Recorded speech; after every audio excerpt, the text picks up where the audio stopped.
yaa ñi nemmeeku ñu indi coronavirus fii ci Sénégal ñëpp ay doomi France lañu ki mujj ki démb juróom-ñett fukki at la am mu ngi dëkk ca Parcelles Assainies dinañ ci dellu soit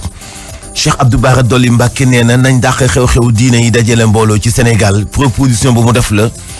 des na ci dellu soit pexem xeex ko en tout cas wareef la ba tax ñu ngi ci caal wàll bu nekk des na taxaw ci def ci ab gëstu bu yaatu ci wàll boobule muy wopp joojee nga xam ni sonal na lool waa àdduna bi. lu may loolee itam ministre bi wax lu jëm ci wàllu collectivité territoriale ak développement ak aménagement territoire Oumar Gueye daal dinay miim lu jëm ci wàllu favoritisme ci ay fonds de dotation yoo xam ni jagleel nañu ko collectivité territoriale yi dañ ko tuumaaloon waaye miim na ko sport yi fi bay ma anta mbub la yónnee kay El Hadji Ahmed Aïdara.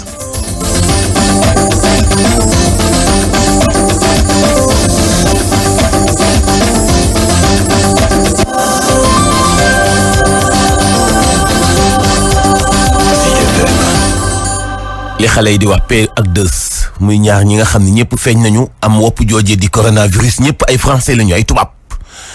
dañu ko fee indi bi ci mujj di bi Institut Pasteur confirmé ni dafa positif xibaar bi bàyyeekoo ci service du ministère de la santé français boobee juróom-ñett fukki at la am mu ngi doon dund ci banlieue bu Ndakaaru bàyyeekoo ba muy nekkee France itam ca banlieue parisienne la doon dund moom moomee agsi ni fii ci Sénégal le 29 février 2020 ñu consulté ko le 2 mars 2020 ci hôpital Roi Baudouin foofee la ñu daal di gis ni kon kii am na wopp joojee ndax am na daal lu ñu doon sikki sàkk ci moom nekkati ci pandaw ja daa wopp coronavirus boobee nag ak ni mu baree coow ak nañu ne na la gaaw a wàllee tax na ku ne di ci joxe xalaatam Cheikh Abdou Bara Dolly Mbacké nee na dina sàkku ñu dàq xew-xew diine yi wa mag yi waaj am ci Sénégal dañ ko déglu. mais may wax ne rek. ñoom dañuy wax benn cas mais man pour man ëpp na sax benn cas boobu noonu ndax ki nga xam moo fi indi feebar bi avion bi mu duggoon bi muy ñëw ñu nekkoon si biir avion bi ñu nekkoon si biir avion bi ñu demee seen kër ñu nekkoon si kër yooyu noonu bi ñu demee ci marché yi yaakaar naa ne fi may wax ak yow Sénégal li fi am feebar bi te xamuñu ko ëpp na 200 nit. il faut que ñu xam ni li koy joxe ak li tax li koy moytu pour ñu bañ a am mooy benn daje bi nga xamante ni mooy daje yu bari yi ñu war a am yépp lañ ko war a arrêté ñu bañ a amati maa ngi tàmbale laa si appel ci xalifa général des mourides màggalu Poroxaan gi nga xamante ne mooy njëkk dañ ko war a annuler màggal gi bañ a amati ndax jàpp naa ni ñun ay julli lañu te màkk bi nga xamante ne su la yonent bi sallallahu alayhi wasallam tëdd tey ku nekk doon fa def umra ñoom art nañ pour ñu bañ a defati umra kon jàpp naa ni tey màggal Poroxaan mi màggal Kazu Rajab ak atul Laayeen bi ak maanaam siyaare bi ñu def Tiwaawoon kilifa yëpp dañoo mën a maase ni Sénégal ñu ñëpp ñoo ko bokk Sénégal pour tous Sénégal pour tous pour que ñu xeexandoo combat bi bañ ko bàyyi ak Macky Sall. li ma ta fàttali nag di umra du waxtu saa bu la neexee def umra tey ak suba ginnaaw suba ba fii ba déwén saa boo amee njëg gi dem defi umra safaanoo nag xew-xew yi nga xam ni date précise la am boo xamante ni bii ca la ñu koy defee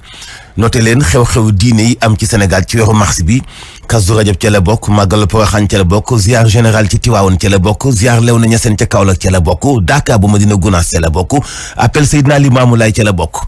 dàq noo leen du yomb xeex jële fi coronavirus bi doon na itam lu yitteel ñi nga xamante ni bii ñëpp ñu ngi ci ba tax na ministère de la santé daal di mettre ci suñu ay disposition benn numéro boo xam ni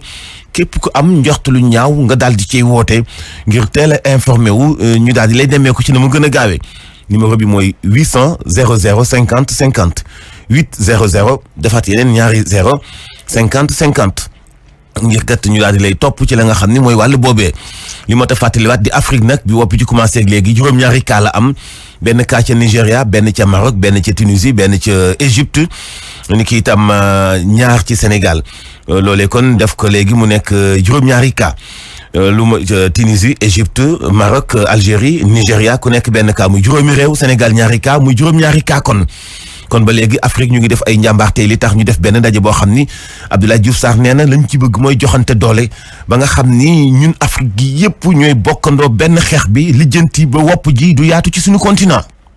waaye faaw itam ñu boole ci ñiy jéggi di dugg ci réew yi tey aw ci yoonu suuf yi en tout cas loolee mooy interpellation bu Mballo Dia Thiam boole ci itam sàkku ci ministère ba mu gën a yaatal ñi mu ciy boole ñëpp ngir ñëpp mën ci impliqué wu ba continuer xeex boobee ba nga xam ne du fi yaatu ñu teewlu kàddu yi Mballo Dia Thiam à telle enseigne que même bu ñu formé ñi nga xam ne ñoo nekk front line maanaam ligne de front bi maanaam ñi nekk aéroport ak port yi war nañ xam ne aussi bu ñu jégee loolu ñëw ci frontière aussi ci hôpitaux yooyu la ñuy ñëw foofu lañ leen di faje muy hôpitalu Kolda ak muy Tambacounda ak muy même Kédougou sax donc parcelle boobu dañ leen war a jàngal former leen informer leen fu mu nekk ni daal boolewuñu en tant que syndicat surtout qu'en tant que SUTSAS syndicat majoritaire ak ANDEGESEM donc woowuñu ci te loolu tamit ñu ngi koy naqarlu parce que affaire bi du affaire u état major affaire bi du affaire u gouvernement affaire u nation la fi mu nekk ku si nekk la nga logoon da nga ko war a teg fële ñun ñëpp ñu àndandoo xam ni benn ennemi lañ am benn adversaire lañ am mooy coronavirus ñun ñëpp ñu song ko waaye nag comme ni ma ko waxee terewul ñun li ñu war a taxaw danañ ko taxaw parce que suñu réew la ñuy taxaw ak suñu ay population la ñuy taxaw parce que ñu ni nen la. ba tey ci wàllu xibaar bu ñu sukkandikoo ci office national de lutte contre la corruption OFNAC daal dina publier seen rapport am ci atum 2017 loolu ngi am ni ki démb ci mardi bi yemook ñetti fan ci weeru mars. rapport ba dafa épinglé société Petrotim Sénégal Petrotim Limited ak Timis Corporation Cosmos Energy ci lépp loo xam ne jëm na ci wàllu njuuj njaaj ak complicité ci wàllu joxante ay marché ci anam gu jaaduwul faux et usage de faux OFNAC itam daal dinañ koy saisir ci benn lettre boo xam ni lettre de dénonciation ya def ay révélation yu doy waar ci wàllu fraude corruption ak yu mel noone nga xam ni dafa tënku ci ay béréb yu nekk fii ci Sénégal misaalu société yooyu nga xam ni tudd naa leen sànq mais ci beneen wàll itam ñàkk respecté li nga xam ni moom mooy jokkalante ci wàllu ngàbbinu leer muy transparence ci wàllu gestion sabab na nag ñu daal di ci interpellé waat yenn ci ay société ngir jubbanti lépp loo xam ne ay ndëngate la ci nga xamante ni bi jàpp nañu ni bu ñu sukkandikoo ci article 156 ak 132 code pénal war naa topp ñu dund ci jalgati googee nga xamante ni bi am na ci jëfandikoo lu lewul. ministre bi yor lu jëm ci wàllu collectivité territoriale ak développement ak aménagement des territoires Oumar Gueye daal dinay miim la ñu koy tuumaal ndax nee nañu na mu jiitee collectivité territoriale yi dafa mel ni day wate taxas genn wet am ñu ko ci neex am ñu ko ci neexul maanaam doxalin woo xam ni du ndey ji seex moom nag weddi na kàddu yi tuuma yooyu la Oumar Gueye da doon jiite benn réunion ñuy waxtaane ci wàllu fonction publique locale foofee ca diwaanu Saint-Louis mu def ko occasion ngir même jooju lay tuuma ñu fekk ca Saint-Louis Babacar Niang. Ndar mooy dernière étape mi ñu amal nag ci mbirum CRD spéciaux yi nga xam ni dañ ko organiser ci biir région yi nekk ci biir Sénégal ministre bi di Oumar Gueye moom sax wane na mbégteem gannaaw bu mu fàttale ne nag li ko mbëbëb mooy soppi xar kanamu administration territoriale ci bépp fànn. Ndar mooy cëppaandaw ji ndax ko tàmbale woon ca Matam loolu nag li taxoon ñu jóg mooy président Macky Sall dafa jël dogal ni dafa bëgg fonction publique locale ñu daal di koy taxawal nag mu dëgër décret bi desoon pour mu mën a def loolu moom signé na ko le 8 janvier 2020 muy organigramme type. ki nga xam ne mooy ministre bi yore lépp lu jëm ci collectivité territoriale yore aussi développement waaye tamit aménagement moom fësal ni sax mun nañ jàpp ni nag ñii di collectivité locale yi jox nañ leen lépp lu ñu soxla ci koppar ngir rek ñu mën a doxal seen ay activités moo xam ci fonds de dotation yi la wala équipement. loolu tamit beneen marqueur la bu président Macky Sall. ndax bi mu ñëwee 2012 wax dëgg yàlla li mu fi fekkoon ak fi mu ko yóbbu jéggi na dayoo ci dans le bon sens bu ma joxee exemple rek fonds de dotation yi 2000 fukki milliards ak juróom benn la mais moom yóbbu na ko ren ba mu egg ñaar fukki milliards ak juróom boo jëlee fonds d'équipement yi mi ngi ko fekkoon ci fukki milliards ak ñaar ak genn wàll mu yóbbu ba ko ba ci ñaar fukki milliards ak juróom benn ci 2020 bi. mu nekkoon ab CRD boo xam ne sax tax na nag ñëpp ñi nga xam ni dañuy yëngatu ci mbiram collectivité locale joxe nañu seen xalaat ci li ñuy tuddee bonne gouvernance moo xam gouverneur préfet président conseil départemental maire wala élus locaux ñoom ñëpp nag rafetlu nañu ndaje boobu fii ci Ndar Babacar Niang pour Zik FM. Babacar Niang maa ngi lay jaajëfal njiitu réewu Sénégal président Macky Sall saako ci banque centrale mu xoolaat ni ñu muy wàññee taux d'intérêt yi nga xam ne moo aju ci jëflante gi mu jëflante xaalis ñi nga xam ni ñoo lay jox xaalisam ndax bu fekkee nit ki bëgg nga mu suqali ku génn ci ndóol nga lebal ko ba noppi teg ci intérêt lu mat 23 wala 24% daanaka da ngay gën a yokk ak ndóolam c'est inacceptable la njiitu réew mi wax. da doon jiite benn ndaje boo xamante ni bii day jëmmal ñaareelu atum activité délégation générale bu entrepreneuriat rapide des femmes ak des jeunes DER nga xamante ni bii cérémonie baa ngi amoon ci teewaayu ñuy saytu wàllu suqali jigéen ak ndaw ci koom-koom ci jox leen xaalis ñu teewlu kàddu yi président Macky Sall. poursuivre la dynamique enclenchée en faveur. xaw ma woon ne suñu réew dañuy leb ci taux bu toll ci 23% bi ma laajee ñu ne ma nag waaw président xam nga rek taux d'usure bi bu banque centrale mu ngi toll ci 24%. xalaat naa ne banque centrale tamit dafa war a rek xoolaat taux d'usure am. banque centrale moom madame la directrice du banque européenne naka la ñu mën a lebalee ay soxna ak ay ndaw ci 23% bu taux d'intérêt te mu fekk nag ñuy nekk ay banques yoo xamante ne banque centrale moo leen yilifi ñoom ñoo ne sax di banque la ñuy wax mooy ñu ngi féete rek juste rek ci suufu taux bu banque centrale moom mi nga xam ne mi ngi toll ci 24%. waxtaan bi war nañu ko àggale ci gouverneur bu banque centrale ak ñi nga xam ne ñoo solo politique monétaire yi. faaw ñu def suñu kéemtalaay kàttan liggéey ngir indi ay saafara ci jafe-jafe suñu réew yi ak sax soxla askan wi. Problème de nos et à résoudre les problèmes de nos pays et de nos populations. Sinon nous aurons échoué. muy dëgg. amélioration ci wàllu indi itam performance ci wàllu njàng mi dafay laaj école yi jàngal tout tànk yi di dunde fi jamono tollu tey loolu mooy li tax conseil départemental bu Bounkiling ut ay ordinateur ay imprimante ak yi nga xam ni daanaka daa xew ci jamono te mënee su koo ñàkk itam surtout ci école valeur ñaar fukk ak ñaar ci ay millions ci francs CFA jagleel ko l'école boobee nga xamante ni bi préfet bi jiite woon xew-xew yi nee na lii lu jaadu la ci bépp collectivité territoriale mu xalaat lu mel nii def ko ci l'école yi nekk ci dëkkam ndax farata la ñu teewlu ko moom préfet bu Bounkiling tudd Abdourahmane Ndiaye ci micro Ibrahima Diallo. dañu nekkoon tey fii ci conseil départemental accompagné di gunge président ak conseillers yi yëpp dañu doon réceptionné benn loo équipement boo xam ne président ak conseiller am dañ ko jagleel service su état yi commencé ci préfecture ci sous-préfecture mais aussi ci service déconcentré yi nga xam ne état la ñu fi nekkal di liggéeyal conseil départemental mais aussi écoles yi surtout lycée yi ak collège yi nga xam ne ñoo nekk ci département de Bounkiling mooy du doon loo xam ne lu rafet la parce que lii moo tax ñu wax décentralisation c'est pour que collectivité territoriale yi mun a xool lan la askan wi soxla ñu mën ci taxaw et je pense que tey loolu la conseil départemental def à travers son président et bu ñu nekkee représentant de l'État auprès du conseil bi di def loo xam ne loolu moo ko tax a jóg de loolu lu rafet dañu fi war a ñëw ànd ceeg ñoom pour remercier leen mooy aussi mën leen joxe un exemple pour que yeneen collectivités locales yi mën a def aussi action yu mel ni moom mooy tax ñu mën a atteindre émergence ci département de Bounkiling. Abdourahmane Diallo moo doon wax noonu mooy préfet bu département bu Bounkiling président conseil département bu Bounkiling mi itam occasion la mu ànd ak waa service d'hygiène def ay démonstration wan xale yi bu ñu jàngee ba ñibbi nu ñuy mën a raxas seen ay loxo surtout wopp ji nekk ci dëkk bi li ko sabab Mohamed Diayte mooy président conseil départemental ba ñu teewlu ko. Mohamed Diayte président conseil départemental bu Bounkiling ñu teewlu kàddoom. li dem ci feebar bi xanaa loolu préfet moo ci mën a wax loo xamante ne moo gën a kii mais liñ ci mën a wax daal moo di feebar bi niñ ko gisee nañu faggaru xam nga boo faggaroo ba feebar bi bañ la dal moo gën a disons moo gën feebar bi dal la nga bëgg koo faj. kon boog pour ñu fagaroo il faut affaire règlement hygiène bi il faut ñu topp ko te loolu pour ñu mun ko xam ñu xam naka lañ koy toppee il faut ñu dooleel service d'hygiène ndax ñoom loolu mooy seen liggéey préfet wax na ko fii donc maire yi dégg nañ ko ñun conseil départemental dégg nañu appel boobu yaakaar naa ñun ñëpp dinañ manque sunu loxo dinañu boole sunu doole yi pour mën a jàppale service d'hygiène bokk na sax ci service yi ñu jàppale tey waaye dinañ seet naka la ñuy def ba gën a jàppale encore service d'hygiène. épice day ci togg ku ne xam nga ko day joxe sax wér-gu-yaram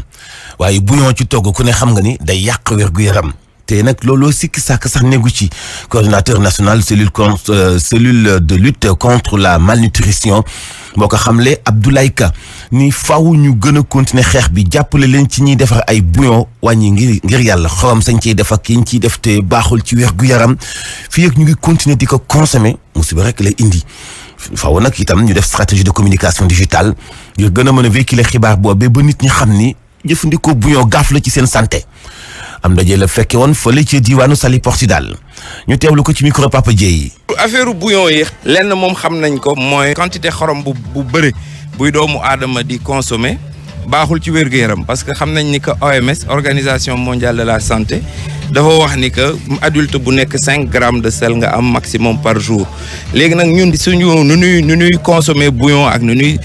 xoromee ñam yi ñuy lekk xam nañ ni que loolu am na benn lien boo xam ni am na ko ak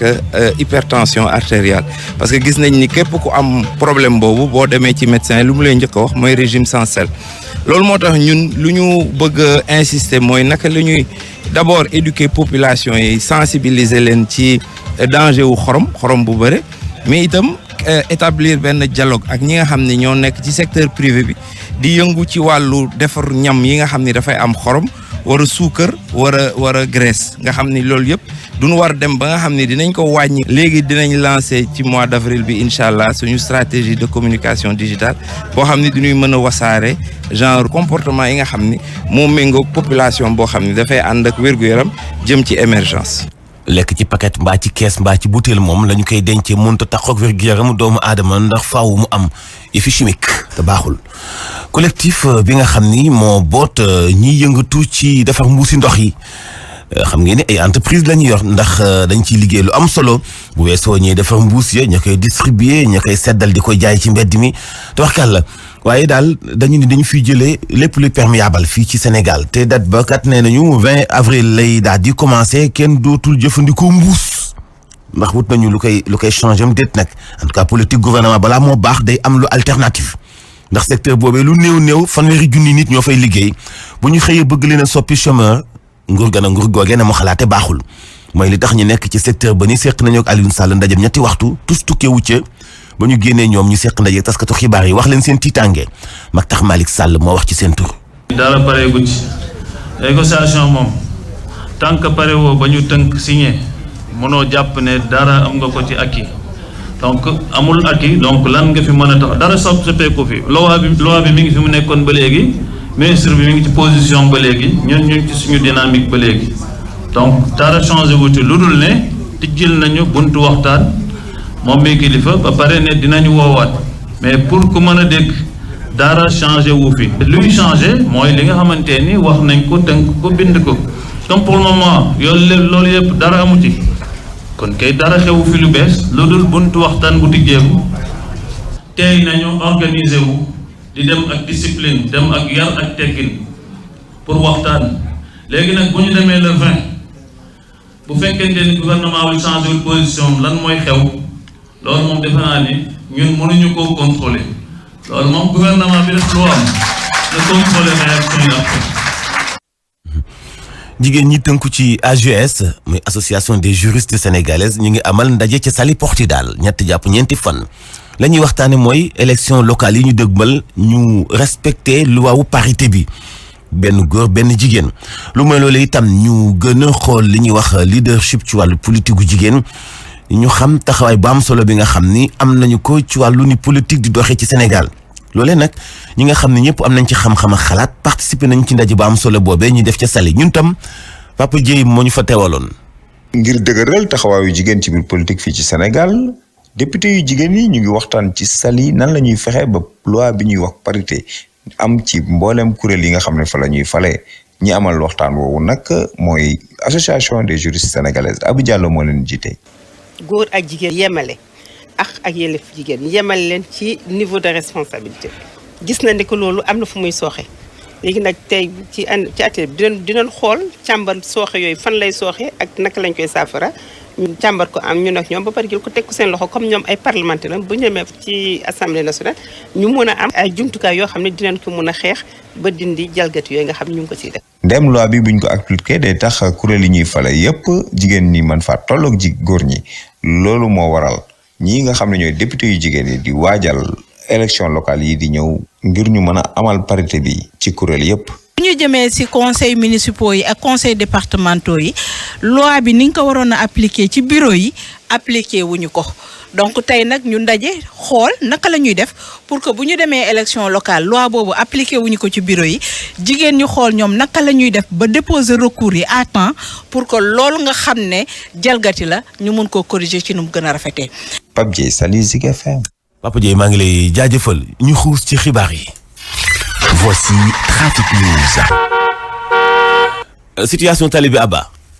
voilà xat na lool xat na trop ñi nga xam ne dañoo bàyyi ko ci échangeur bu foire bëgg a progresser utali passerelle bu Nabil Choucair deux très longues files de voitures ñoo la fay xaar fekkee dans l'autre sens aussi mën nga progresser tranquille jaar nañ tànk rek fi nga xamante ci route nationale bi bàyyi nañ ay jafe-jafe rond-point bi fixe pour ñu bàyyi ko Port Thiaroye marché poisson xat na aussi buntu Pikine da ngay patienter au niveau de l'intersection au niveau du rond-point de Cambérène aussi saa xalaat pour ñu bàyyi ko Guédiawaye su ko defee aussi rond-point bu Cambérène ci boppam bëri na loolu jafe-jafe na oto bàyyi ko Pikine Kassi Maliste ak li ko wër ñoo fay lépp fu mu toll nii su ko defee aussi ñu rappelé aussi yéen ñi jël péage ko aussi xat na lool daanaka échangeur bu Cambérène romb ko ba Mariama Niass jëm échangeur bu ànd ay jafe-jafe nen la ci waxtu bi la Mansour ci kanam ma lambat la.